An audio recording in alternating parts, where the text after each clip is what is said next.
Bonjour à tous. C'est écrit dans notre paracha, dans la sidra de la semaine, que c'est très aussi là, c'est écrit que c'est très important de nettoyer les mains et les pieds. Alors comme on sait dernièrement, c'est très important, mais pourquoi en fait et pourquoi c'est même dans la paracha?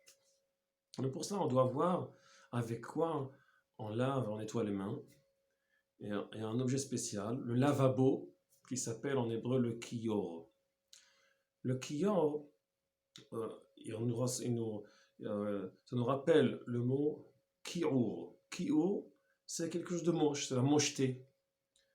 Dans le ki'our, il y a la lettre Ain, l'œil, Ain, que signifie que si on veut recevoir quelque chose, c'est moche. La mocheté, c'est de vouloir recevoir et pas donner. Le ki'our, c'est Mishon Kaour, du mot Kaour. Kaour, c'est quelque chose qui a une profondeur. Kaour. Et quand on veut recevoir quelque chose, c'est moche. Premièrement, parce qu'on dépend des autres. Mais au fond des choses, c'est à cause que quand on reçoit quelque chose, il sera toujours étroit, il sera toujours un peu plus petit. Ce ne sera pas la largeur du donateur. Celui-là qui donne, il peut donner sans fin. Il va toujours créer encore et encore, il veut donner toujours encore plus. Et sa création, elle n'a pas de limite. Celui qui reçoit, toujours il va recevoir, il mettra toujours des limites. Alors, l'objet, le kli, il s'appelle Kaour, Ke'ara, quelque chose qui a une profondeur et qui décrit trop fort ce qu'il y a là-dedans, ce qui va rentrer là-dedans, le sens qui va rentrer là-dedans. Mais si on prend la vision intérieure des choses, qui est signifiée par la sagesse, c'est la vision intérieure qui est signifiée avec la lettre Yud, de Ki'our, de mocheté, ça devient Kiyor. Ce Kiyor, il y a de l'eau là-dedans qui rentre, et l'eau, c'est le sens qui n'a pas de limite, il n'a pas de forme. On peut toujours se renouveler avec, il n'a jamais de la forme, il reçoit la forme d'où qu'on le met. Et le kli, l'objet, le lavabo qui s'appelle le kiyor, c'est écrit on ne dit pas exactement sa grandeur. Ça dépend des besoins qu'on aura besoin avec l'eau.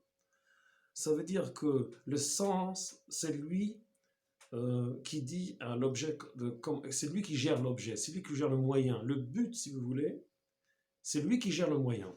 C'est l'eau qui dira comment l'objet, le kli, le lavabo, il sera, quelle grandeur il aura. Et pas le contraire. Beaucoup de fois, c'est le contraire.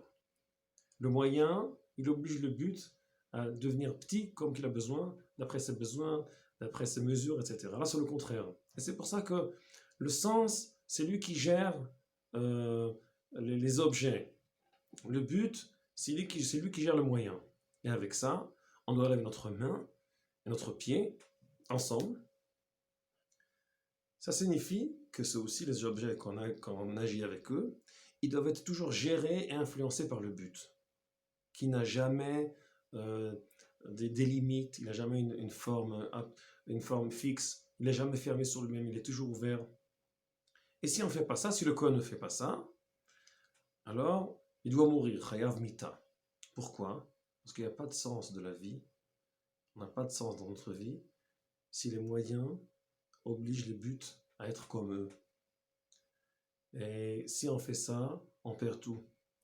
Et si on fait ça, on prendra le but, on le fera petit, on va utiliser les côtés superficiels, pas la profondeur des choses. C'est comme prendre du manger, utiliser le monde avec ses grandes forces, mais toujours dans le côté superficiel. Alors toujours on prend les grandes puissances, et on les aplatit, elles deviennent très petites. Et là, c'est la mort. Il y a un Kohen qui rentre dans le Beth Amikdash, qui ne saura pas ouvrir son esprit et savoir sacrifier dans le monde de sacré ses moyens, ses pieds et ses jambes. Alors en fait, il aplatit tout, il applique son âme aussi, et c'est ça la mort. Alors ça peut être la mort mentale aujourd'hui, des idées, des ailes qu'on veut faire, qu'on veut voler dans l'air, tout. Si on ne sait pas, prendre les moyens et les arroser avec le but. Là, c'est l'eau qui n'est jamais limitée, qui donne toujours un esprit aller en avant. Alors j'espère qu'on va bien pourra laver les mains et les pieds pour se sauver et savoir que si on n'a pas de l'eau dessus, alors on n'arrivera jamais à sortir de nous-mêmes et avancer en avant. Alors, je ne sais pas si dire bonne douche, mais utilisez bien votre lavabo extérieur et symboliquement aussi intérieur dans votre temple, dans votre Mishkan intérieur. Shabbat Shalom.